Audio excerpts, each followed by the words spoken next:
Hi, this is Ramkaran and I welcome to our channel Global Perspective. Today I would like to discuss about the directive principles of state policy. That means what's the DPSP, why it enshrines in our constitution, what is essence of DPSP, how it works without its enforceable status.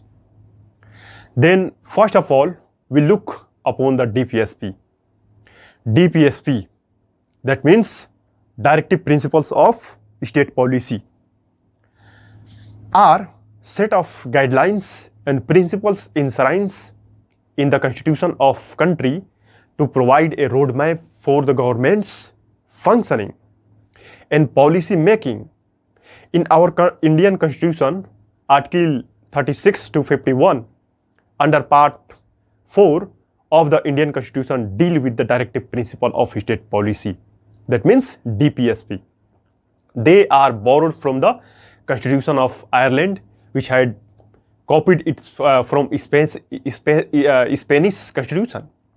These principles aim to establish social and economic justice, promote the welfare of peoples, and create conditions for a just and equitable society. While they are not legally enforceable like fundamental rights, DPSP serve a moral political compass for a governance. Let's explore the significance, key features and example of DPSP in the context of Indian's constitution. So, what is significance of directive principles of state policy? How and why it enshrines in our constitution of India? Directive principles of state policy play a crucial role in shaping the socio-economic policies of a nation. They reflect the social objectives that a government should strive to achieve, promoting the overall well-being of its citizens. These principles balance individuals' rights with the collective welfare, emphasizing the importance of harmonious development.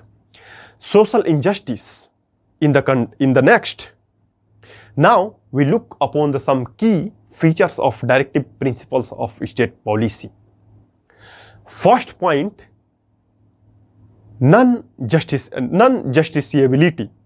Unlike fundamental rights, directive principles of state policy are not legally enforceable by courts. However, they serve as a guide for the government's policies and actions.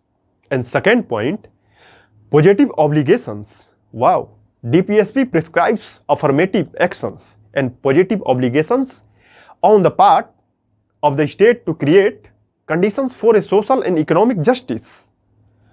Third, social and economic objectives. The principle cover a wide range of areas including health, education, employment, poverty, alleviation, equal pay for equal work, living wage and more.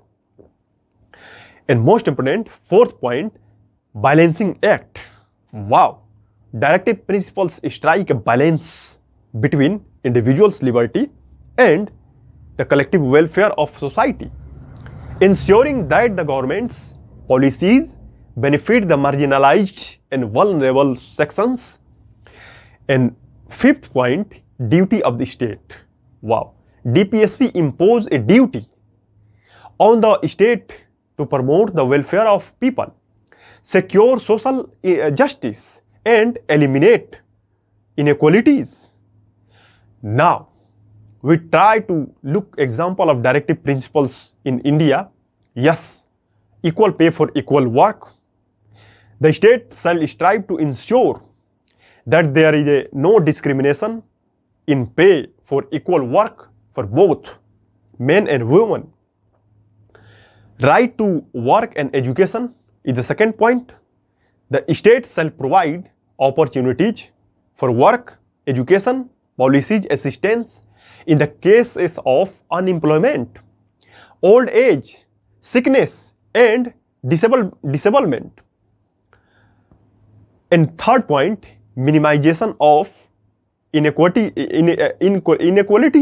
the state shall endeavor to reduce the inequalities in income and eliminate the economic inequalities in society. According to it, we can see contemporary government policy. Fourth, provisions for the children.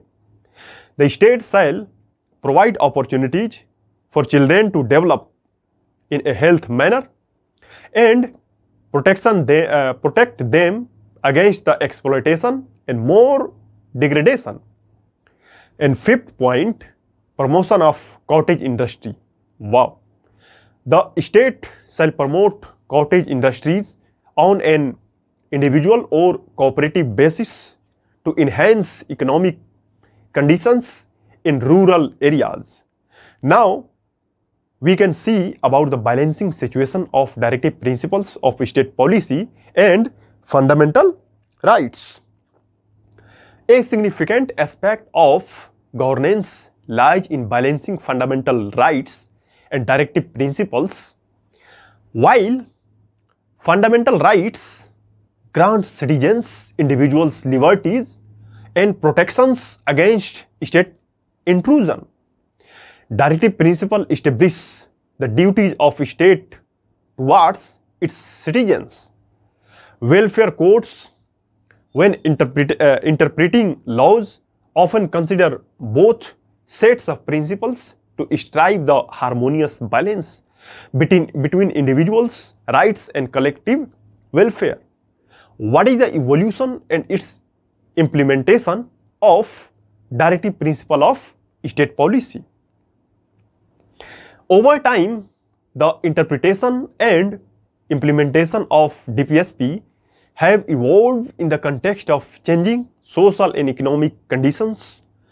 Governments use these principles as a basis for formulating policies that promote equitable growth, social justice, and inclusive development.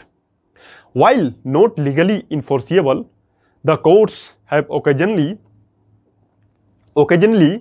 considered them while examining the constitutionality of laws.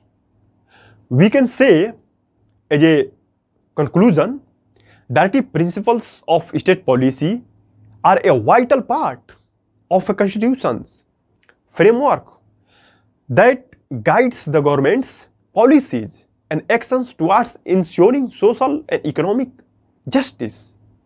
They reflect the commitment of state to the welfare of its citizens and serves as a blueprint for creating a just and equitable society.